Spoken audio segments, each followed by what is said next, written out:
If this is your first time coming across this channel, then subscribe to this channel now, hit the like button, and share.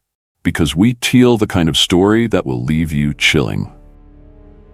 Scottsdale doesn't look like a place where things go wrong. It looks like a place where people come to get it right. The sun is almost always out. The neighborhoods are quiet, in the way that money makes things quiet. Streets lined with palm trees, driveways with 2 cars, backyards with pools that catch the light on Sunday afternoons. It's the kind of city where people plant roots, not just because they can afford to, but because they genuinely believe they've earned a peaceful life. Daniel Mercer believed that. Everything about him said so. He was lean and bald, the kind of man who looked like he'd made a decision about his body years ago and stuck to it. He ran half marathons on weekends, not to prove anything to anyone, just because that's the kind of man he was. Disciplined, consistent. The kind of father who showed up to every soccer practice, not just the games. His coworkers described him as someone you could count on without having to ask twice.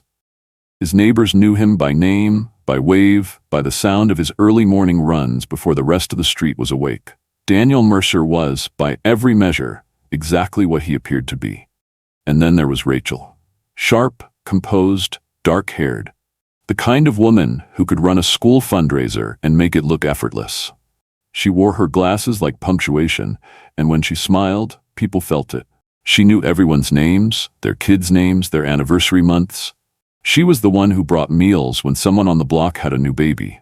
She was the one who remembered. Friends called her thoughtful. Neighbors called her warm. And for a long time, that's all anyone had reason to call her. Together, they had 3 kids, a home that looked like it had been designed for a catalog shoot, and 2 decades of a life that the people around them genuinely admired. From the outside, it was perfect. And that's the thing about perfect. It doesn't ask questions. It just looks good and keeps moving. But if you had stood still long enough, if you had looked just a little closer, you might have noticed that something behind Rachel's eyes didn't quite match the smile. Nobody did. Not yet. If you're new to this channel, welcome. Hit that subscribe button, turn on notifications, and share this video with someone who needs to see it. The stories we cover here are real, the stakes are real, and the truth always matters. Now let's keep going. The thing about a marriage falling apart is that it rarely happens all at once. There's no single moment, no dramatic crack that splits everything down the middle. It happens slowly, quietly, in the spaces between conversations that never quite happen, in the dinners where everyone is present but nobody is really there. That's how it was in the Mercer house. From the outside, nothing had changed. The lawn was still cut, the kids still had their lunches packed, Rachel still showed up to the things she was supposed to show up to. But the people closest to Daniel started noticing something they couldn't quite name at first. A stillness in him that hadn't been there before. A kind of careful quietness that a man carries when he's trying to hold something together and doesn't want anyone to see how hard he's working at it. There were financial pressures, the kind that don't announce themselves loudly, but settle into a household like a low hum you eventually stop hearing but never stop feeling. There were long silences at the dinner table that the kids filled with noise and neither parent addressed. There were nights where 2 people lay in the same bed, and the distance between them was measured in something heavier than inches. Daniel tried. People who knew him well said that about him. That he was the kind of man who didn't give up on things. He kept reaching across that distance. He kept showing up. He kept believing that if he was steady enough, patient enough, present enough, something would shift. But Rachel had already shifted. She just hadn't told him yet. Friends who spent time with the couple during those months later recalled that Rachel had seemed disconnected. Physically present at family gatherings, at birthday parties, at neighborhood dinners, but somewhere else entirely. Checked out was the phrase more than one person used. Like a light that was still on but no longer warming the room. Daniel confided in a close friend sometime in that period. He didn't go into details. He didn't need to. But look, he just said quietly, not all bad news. I feel like I'm living with a stranger. He meant it as the kind of thing a frustrated husband says in a hard season. He didn't know yet how precisely, how completely, how terrifyingly accurate those words actually were. While Daniel was trying to save something, Rachel had already built a replacement. It wasn't a fling. It wasn't a moment of weakness or a mistake she was trying to walk back. It was a full parallel life, one she had been living for over a year, carefully, deliberately, in the margins of the marriage Daniel was still fighting for. She had someone else. And by all accounts, she had given that relationship everything she had quietly withdrawn from her husband. She told her lover things that people only say when they've already made up their mind. She called what they had her real life, not an escape, not a guilty secret. Her real life. As if the house, the kids, the 2 decades with Daniel were the detour, and this was the destination she had always been moving toward. Her lover believed her. Why wouldn't he? She was convincing in the way that only someone completely committed to a version of events can be. He saw a woman who was trapped, unhappy, someone who deserved better, and finally had the courage to reach for it. He thought he understood her situation. He thought he knew what kind of woman she was. He didn't know what kind of woman she was. Meanwhile, on the other side of that same house, Daniel had made a quiet decision of his own. He had consulted a divorce attorney. Not out of anger. That wasn't who Daniel was. Out of acceptance. He had finally stopped reaching across the distance and started planning for what came next. He wanted to do it right. He wanted shared custody, a fair split, a clean ending that protected the kids from as much damage as possible. He was thinking about the children's schedules, about holidays, about how to sit down with 3 young kids and explain that their family was changing, but their parents both still loved them. He was planning a future. A hard one, but an honest one. He had no idea that Rachel had already decided there would be no divorce. No attorneys, no custody arrangements, no splitting of assets or awkward holiday schedules. No version of the future where Daniel Mercer was still in the picture, in any form. She had already made her decision. Daniel just hadn't found out yet, and when he did, he wouldn't live long enough to act on it. Every marriage has a moment of no return. A line that once crossed makes everything that came before it feel like a different life. For Daniel Mercer, that moment came on an otherwise ordinary evening, in a house that still looked, from the street, like everything was fine. He found the messages. Nobody knows exactly when or how, whether it was a phone left unlocked, an email left open, or just the slow accumulation of things that didn't add up finally reaching a tipping point. But at some point that night, Daniel Mercer stopped wondering and started knowing. The affair was real. It had been real for a long time, and the woman sitting across from him in the home they had built together had been living an entirely different life under the same roof. He confronted her. What followed was the kind of argument that neighbors remember without wanting to. Raised voices, the sharp, ragged sound of a marriage finally saying out loud everything it had been holding in for years. It was not a conversation, it was a reckoning. 2 decades of tension, silence, and unspoken distance erupting in a single night. Daniel wasn't a volatile man. The people who knew him said that consistently. But there is a kind of pain that even the steadiest person cannot absorb quietly, and that night he didn't try to. Rachel didn't break. That was the thing people would reflect on later. She didn't crumble, didn't dissolve, didn't seem undone by any of it in the way you'd expect. She was in the argument, but she wasn't lost in it. Eventually the house went quiet. Daniel, exhausted in the way that only heartbreak exhausts a person, deep in the bones, heavy behind the eyes, went to bed. And in the way that decent people think, even in their worst moments, he told himself that the morning would bring some kind of clarity, that they would sit down and figure out the children. That the hardest part was over, and what came next, however painful, would at least be honest. He thought the fight had been the worst of it. He closed his eyes believing that. He thought he'd wake up to a difficult conversation, a hard road, and a future still worth living. He was wrong about all of it. Rachel did not sleep.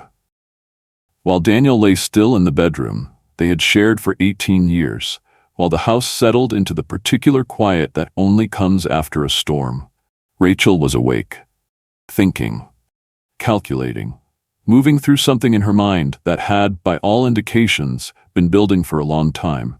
and had finally found its moment. At some point in those dark hours, she made her decision. Or perhaps she had already made it, and the night had simply arrived at the place she had always been heading. She retrieved the handgun. She shot Daniel once in the head while he slept. And then, and this is the part that investigators would later describe with a kind of grim, disbelieving precision, she didn't panic. There was no frantic pacing, no breakdown, no moment where the weight of what she had just done seemed to land on her. What came next wasn't chaos. It was procedure. Quiet, methodical, step-by-step procedure, carried out in the dark while 3 children slept down the hall. She wrapped the body. She moved it to the garage. Before she did any of that, she walked to each of her children's rooms and checked, confirmed they were asleep, confirmed they hadn't heard, confirmed the night was still intact for them in a way it would never fully be again.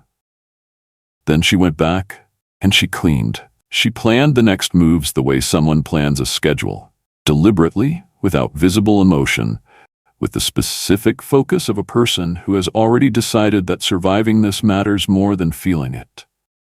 The bedroom had to look undisturbed. The morning had to look normal.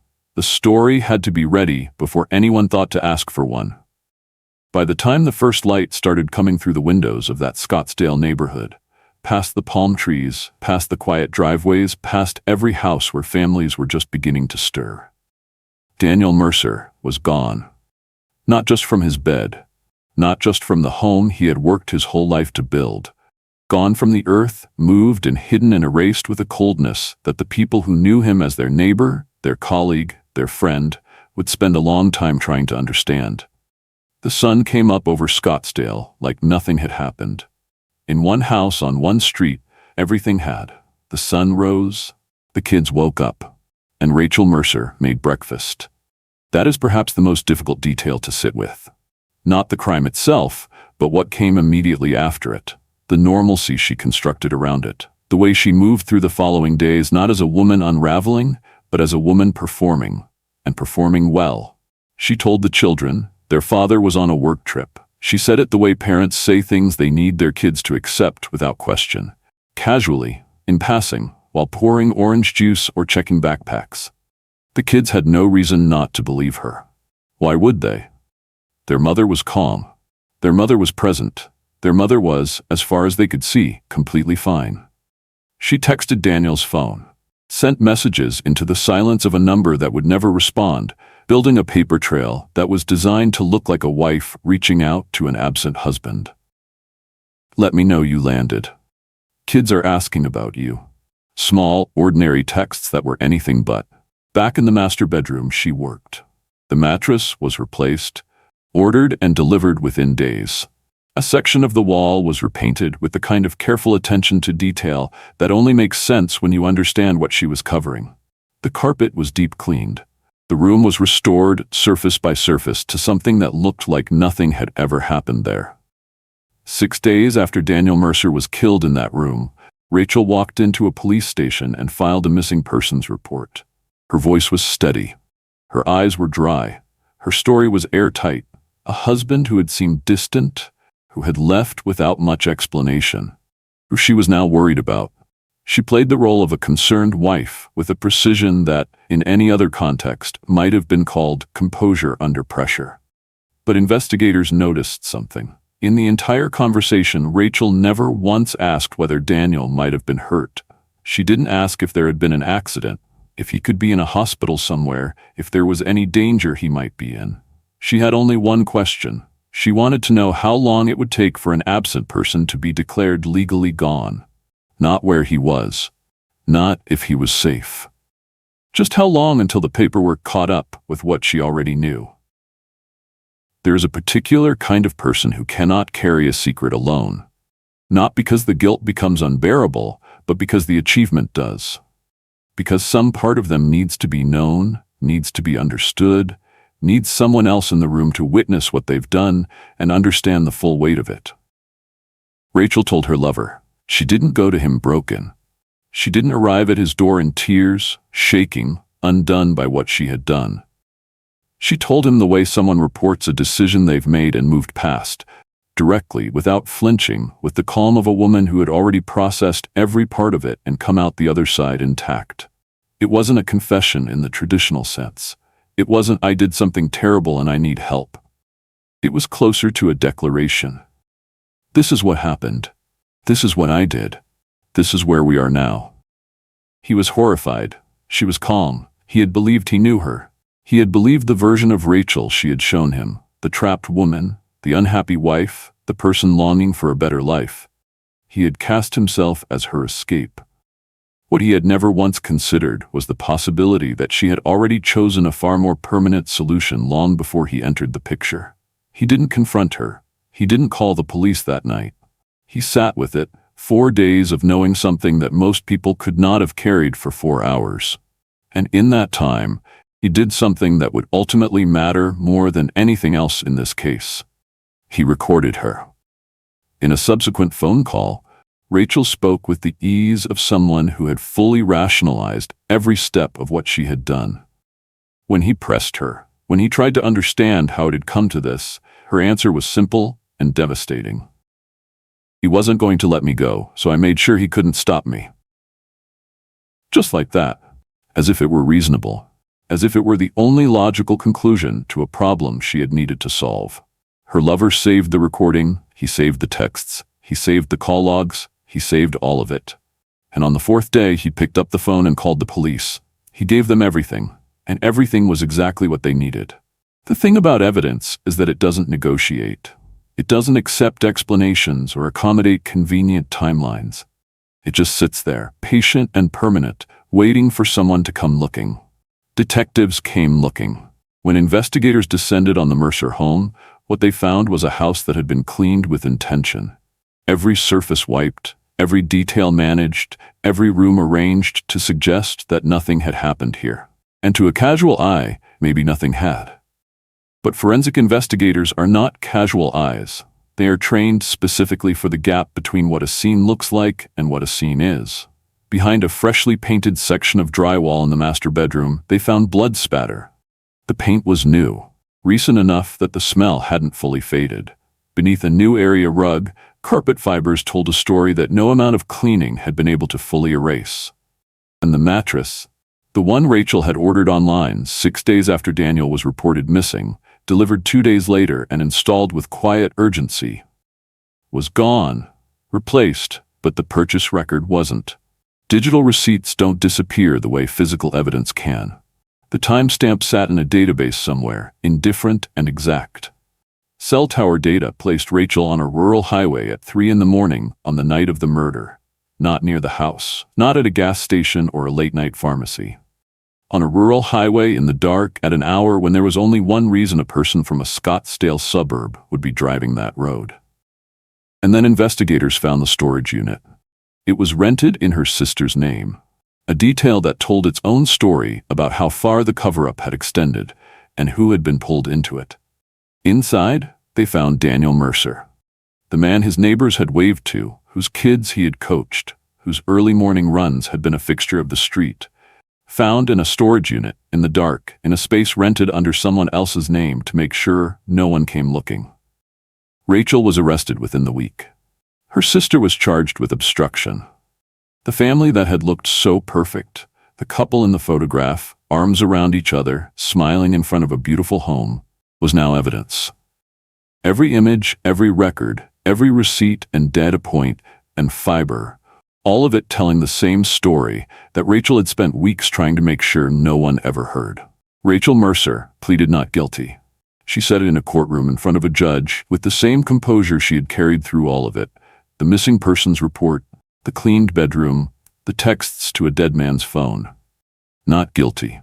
2 words that, given everything the evidence had already said, landed with a particular kind of weight in the room. Her trial is pending.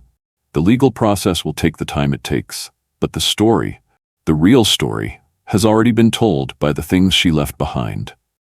Daniel's 3 children are now in the care of his sister.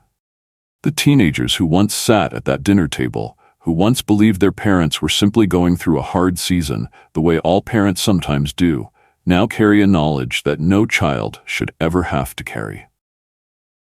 The younger one, who was too small to understand most of what was happening, will grow up piecing it together slowly, in stages, in the way that the hardest truths tend to arrive. All three of them lost their father to a crime, and they lost their mother to the consequences of it. In a single night, in a house that looked like safety itself, they lost everything. Daniel's colleagues held a vigil. His running group placed a memorial at the trail where he trained every Sunday morning. The same route, the same early hours, the same quiet discipline that had defined him. People who had known him for years stood in the place where he had been most himself and said goodbye to a man who had deserved so much more than the ending he got. His family released a statement through the courthouse. It was simple and it was devastating. Daniel loved his children more than anything in this world. He deserved the chance to watch them grow up. That chance was stolen. And then there was the photograph. The same image you may have seen before watching this. Daniel and Rachel, arms around each other, smiling in front of a beautiful home. The image that made everyone who saw it think, what a lovely couple. What a lucky life. That photograph was entered into evidence. The prosecution placed it in front of the court, not as a memory, but as a document. The same image that once told the world everything was fine, now told the story of exactly how wrong that was. Loved by many, murdered by one. Thank you for watching all the way to the end. It genuinely means everything. If this story moved you, if it made you think, if it reminded you that the truth always matters, please subscribe to the channel, like this video, and share it with someone who needs to see it. Drop a comment below and tell me what you think. Your voice keeps this community alive. Until next time, stay safe, stay aware, and never stop looking for the truth.